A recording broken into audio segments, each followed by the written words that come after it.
It's a story about an orphan girl who has been orphaned since she was a little baby, and she's been around different foster homes. And finally, the last home cannot have her anymore because the lady becomes a widow and takes her back to the orphan asylum.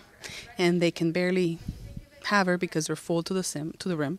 And this brother and sister couple who have been spinster and bachelor decide that they're getting on in years and Matthew may need help around the farm. So they think somebody that they already knew adopted somebody, and they think, oh, maybe we can get a boy to help around the farm. Not too young and not too old. Young enough that they can teach, not too old that's already knows things, has bad habits. But by mistake, they get a little girl sent, an 11-year-old. And the first book of Anne of Green Gables, which is what we're basing our play on, covers about 5 years of Anne growing up in Avonlea. And this is in Canada, in Prince Edward Island. And it's the process of them keeping her and changing, and her also growing and changing. It's been 4 years that Applewood has grown into their drama department, trying to build it and trying to really put on a show that people can come from the community and it's quality.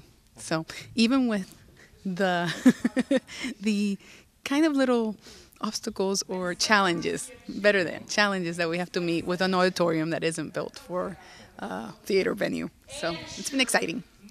It's just $5 adults and $3 kids, and we have a maximum for family of $20. And we've invited and want to honor the foster kids and orphan kids in our community. Part of the reason was that as we were doing the play, in the beginning I adopted. One of the actors was adopted by his stepdad with his last name. There's a family that the brother and sister are and they're a family that foster care and have adopted. And then we have a teacher that has adopted. And we thought, wow.